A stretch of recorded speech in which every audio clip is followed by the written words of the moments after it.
मेरा पति अमेरिका से लौटते हुए अपने साथ एक औरत लाया था। वो औरत रोज रात मुझे पैसे का बंडल देती और मेरे पति को रूम में ले जाती थी। मैं भी पैसों के लालच में अपने पति को कुछ नहीं कहती थी, लेकिन धीरे धीरे मुझे अकेलापन महसूस होने लगा। इसीलिए एक दिन मैंने उनके कमरे में झांका तो सामने का दृश्य देखकर मुझे बस चक्कर आना ही बाकी रह गया था। मैं एयरपोर्ट पर अपने पति अभिनव का इंतजार कर रही थी, जो करीब 5 साल बाद आज अमेरिका से भारत लौट रहा था, जिस वजह से मेरी उससे मिलने की बेचैनी बढ़ती ही जा रही थी। थोड़ी देर पहले ही उसकी फ्लाइट लैंड हुई थी और जैसे जैसे प्रवासी आ रहे थे, मेरे दिल की धड़कनें तेज होती जा रही थी। पर थोड़ी देर में मुझे ऐसा लगने लगा कि एक एक करके सारे लोग आ चुके हैं, पर अभिनव अभी तक क्यों नहीं आया। उतने में मुझे अभिनव दिखाई दिया, पर ये क्या, उसके साथ एक स्त्री भी थी। मैं ये देखकर हैरान थी। वो स्त्री अभिनव के हाथों में हाथ डाले हंसकर बातें कर रही थी और अभिनव भी खूब हंसते हुए उससे बातें किए जा रहा था। मैं तुरंत ही उनके पास पहुंची। मुझे देख वो थोड़ा मुस्कुराया। मैं उसके गले लग गई। उसने मुझे हल्का सा स्पर्श किया और फिर अपने से दूर कर दिया। मेरा चेहरा मुरझा सा गया।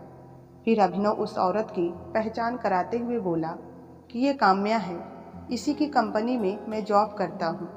ये सुनकर आभार व्यक्त करने के लिए मैंने आगे हाथ बढ़ाया, क्योंकि उसी की वजह से हमारे सारे सपने पूरे हुए थे। आज जो हम हैं उसी की वजह से हैं। पर काम्या ने अजीब तरीके से मुझे सिर से पैर तक देखा, फिर अजीब सा मुंह बनाया और मुंह फेर लिया। मुझे उसका व्यवहार बिल्कुल भी अच्छा नहीं लगा, पर अभिनव की बॉस होने के कारण मैं कुछ भी बोल नहीं पाई। घर आते समय जब अभिनव गाड़ी चलाने के लिए ड्राइवर सीट पर बैठा तो मैं फ्रंट सीट पर बैठने के लिए आगे गई तो देखा कि काम्या पहले से ही वहां बैठी हुई थी और ना चाहते हुए भी मुझे पीछे की सीट पर बैठना पड़ा। खैर, घर पर मैंने अभिनव की ही पसंद का सारा खाना बनाया हुआ था। खाना होने के बाद मैंने काम्या से कहा कि मैडम जी, आप गेस्ट रूम में जाकर आराम कीजिए। मैंने उससे ऐसा इसलिए कहा था कि जब से अभिनव आया था मुझे उससे बात करने का ठीक से मौका ही नहीं मिला। काम्या ही उससे चिपक कर बैठी हुई थी, पर हैरानी तब हुई जब वो अभिनव से बोली कि अभी उठो, चलो, मुझे बहुत नींद आ रही है। ये सुनकर तो अभिनव के चेहरे का रंग ही उड़ गया था और वो मेरी तरफ देखकर फिर नज़र चुराने लगा और उससे बोला कि तुम चलो, मैं आता हूँ। उस काम्या ने मेरे ही सामने अभिनय के गालों पर हाथ फेरा और गेस्ट रूम के लिए निकल गई। अब ये सब कुछ मेरे सहन करने के बाहर होता जा रहा था। मेरी आंखों से आंसू बह रहे थे। तब वो मेरे पास आया और बोला कि सिया, तुमने जो कुछ चीज़ें फ़ोन पर बताई थी वो सब मैंने काम्या के पैसों से ही खरीदी हैं।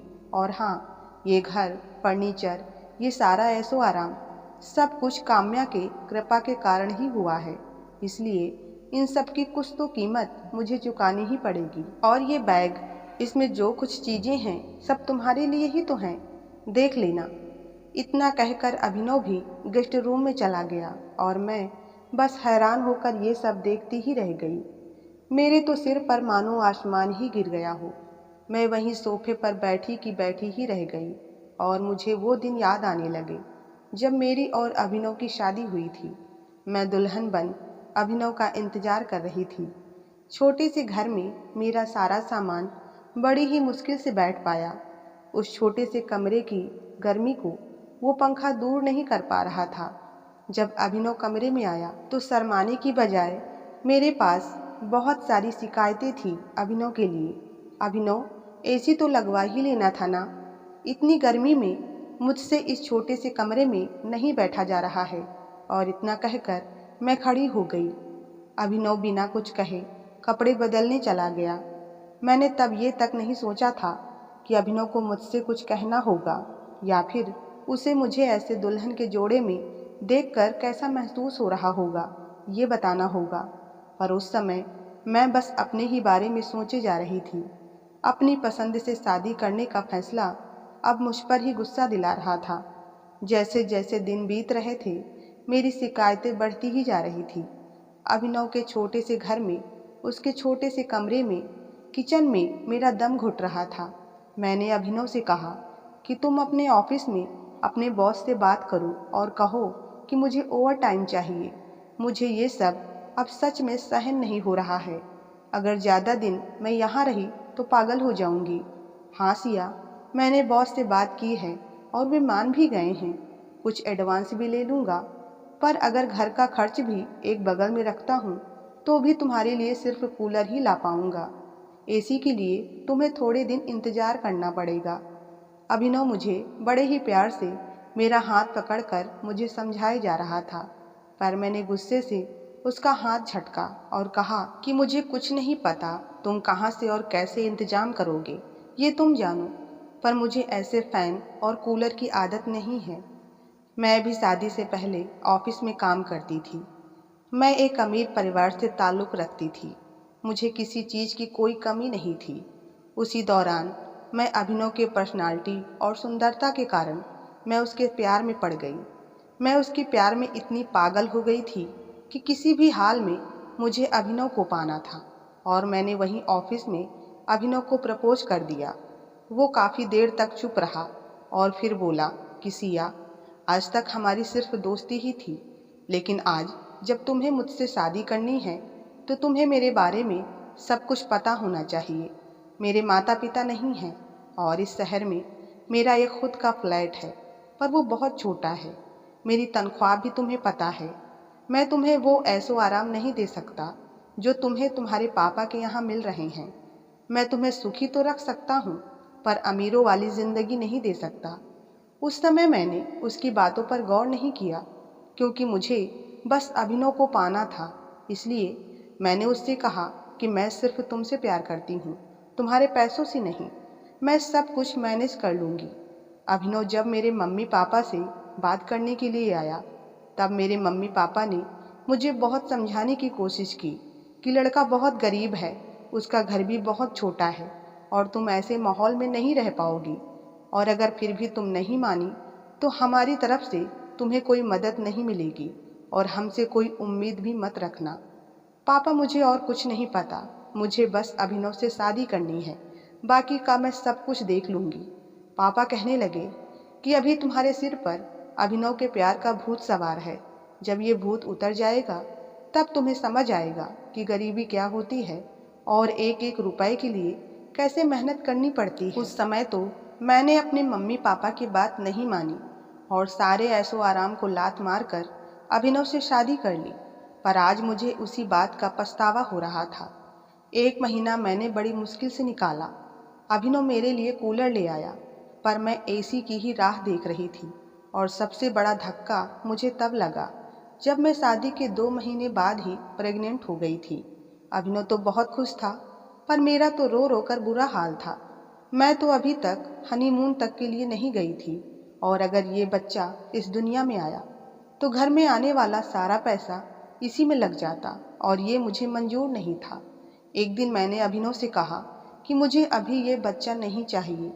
ये सुन अभिनव गुस्से में बोला कि ये तुम क्या कह रही हो, हम माँ बाप बनने वाले हैं, तुम ऐसा सोच भी कैसे सकती हो। मैंने कहा कि क्या मतलब, सीधी सीधी भाषा में मैं ये कह रही हूँ कि मुझे ये बच्चा अभी नहीं चाहिए, मुझे अबॉर्शन करवाना है।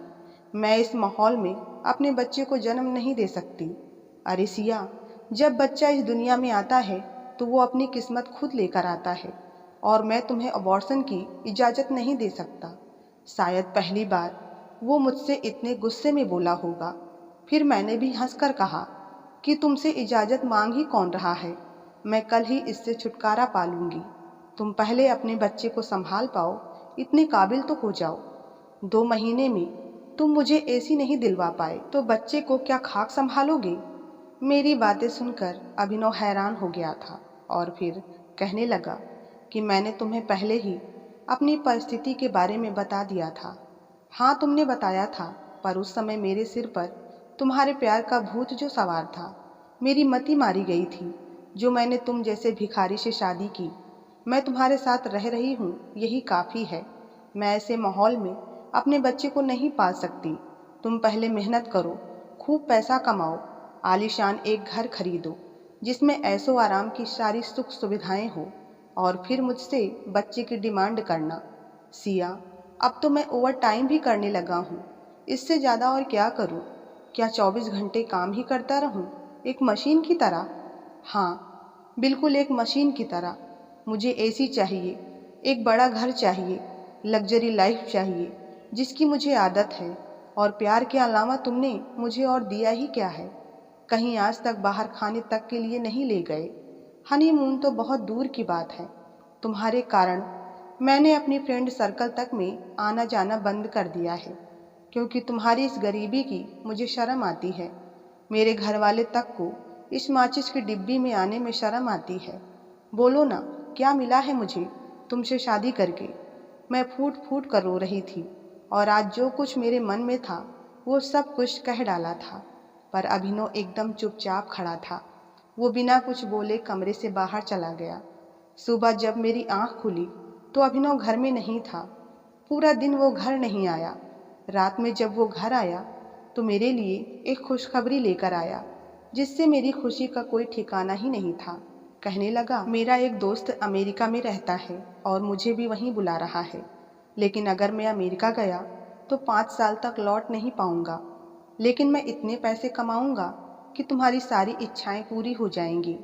पर सोचो, 5 साल में तुम्हारे साथ नहीं रह पाऊंगा, तुम्हें अकेले ही रहना पड़ेगा। तुम सुन रही हो ना सिया, तुम्हें अकेले ही रहना पड़ेगा। उस समय अभिनव की आंखों में ऐसा कुछ था जिसकी वजह से मैं कुछ बोल ही नहीं पाई, और वो था मेरे लिए उसका प्यार। शायद वो चाहता था कि मैं उसे जाने के लिए मना कर दूं, पर मुझे पता था कि मेरा अभिनव मुझसे इतना प्यार करता है कि वो किसी और स्त्री को हाथ लगाना तो दूर, देखेगा तक नहीं। मुझे उस समय सिर्फ पैसा ही नजर आ रहा था। मैंने तुरंत ही हाँ कह दी और कहा, हाँ हाँ बिल्कुल अभिनव, मैं तुम्हारा 5 साल क्या 10 सालों तक इंतजार कर सकती हूँ। तुम मेरी चिंता मत करो। मैं यहाँ छोटी मोटी नौकरी करके अपना गुजारा कर लूँगी, ताकि मैं बिजी रहूँ और तुम्हारी याद ना आए। 4 दिन बाद अभिनव ने विदेश जाने की तैयारी कर ली। जाने से पहले वो मुझे एकटक देखे जा रहा था और बोला कि मैं तुमसे बहुत प्यार करता हूँ सिया। शायद मेरे होने ना होने से तुम्हें कोई फर्क नहीं पड़ता, पर तुम्हारे ना होने से मुझे बहुत फर्क पड़ता है। वो मेरे गले लग गया। उसकी आंखों में आंसू थे और बोला, मैं तुम्हें बहुत ही मिस करूँगा शिया। और फिर वो बिना रुके चला गया। वहाँ पहुँचने पर जब उसका पहली बार फ़ोन आया तो उसके हाल चाल पूछने की जगह, उसकी तबीयत के बारे में पूछने की जगह मैंने ये पूछा कि तुम्हें नौकरी तो लग गई है ना अभिनव? तनख्वाह कितनी है? लाखों में होगी ना? इस पर वो कुछ नहीं बोला। थोड़ी देर बाद बोला कि हाँ, चिंता मत करो, अब तुम्हारे सारे सपने पूरे होंगे, तुम्हें किसी चीज़ की कोई कमी नहीं होगी। और उसने फ़ोन रख दिया। मैं यहाँ हसीन सपने सजाने में लगी थी। 1 महीने बाद अभिनव ने मुझे लाखों रुपए भेज दिए, जिन्हें देख मैं खुशी से उछलने लगी। सबसे पहले मैंने एसी खरीदा और एक मेड भी रख ली थी। कुछ महीने ऐसे ही बीत रहे थे। अब अभिनव मुझसे कम बातें करने लगा था, और मुझे भी उसकी तभी याद आती जब वो पैसे भेजने में देर करता था।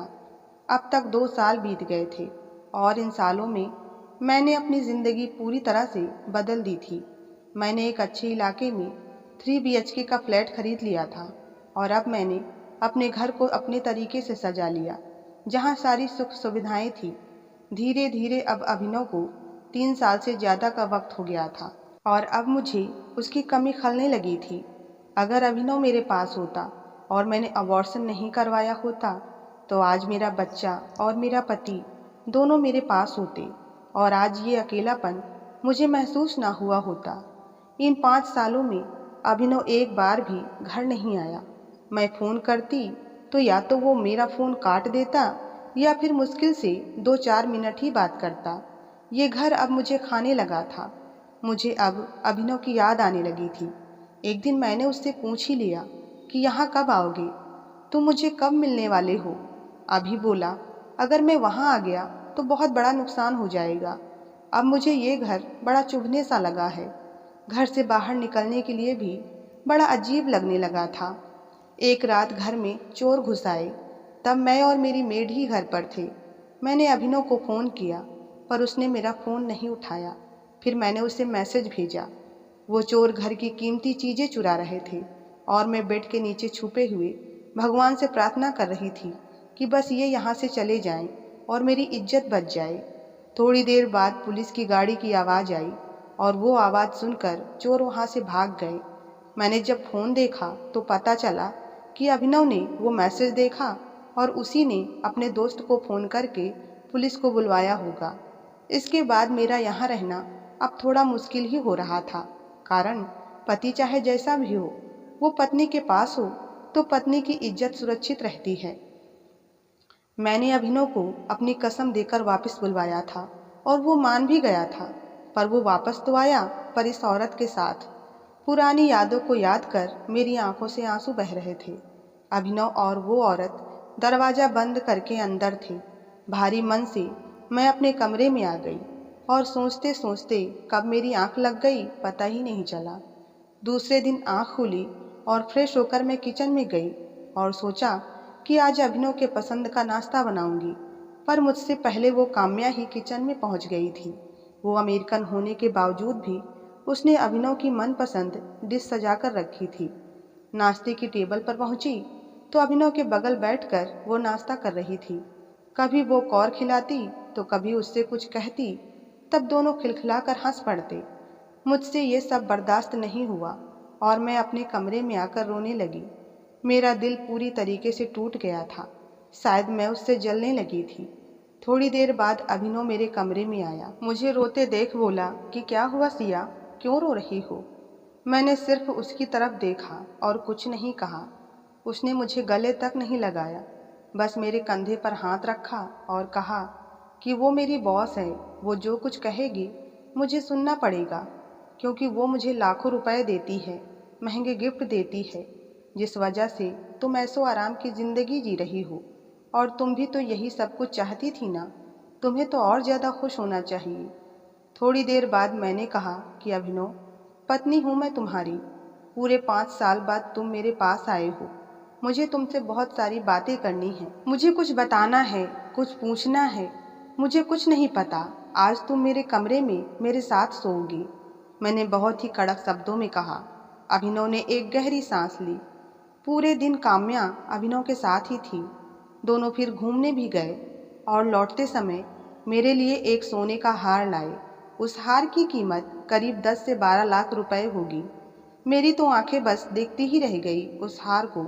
बाद में अभिनव मेरे पास बैठा था, पर मैं बार बार उस हार के बारे में ही बात किए जा रही थी। अभिनव उठकर बाहर चला गया। तब मुझे अपने ही लालच पर गुस्सा आया और जब तक मैं अभिनव को आवाज़ लगाकर कमरे में वापस बुलाती, वो गेस्ट रूम में काम्या के पास जा चुका था। मैं बार बार दरवाज़ा बजाए जा रही थी।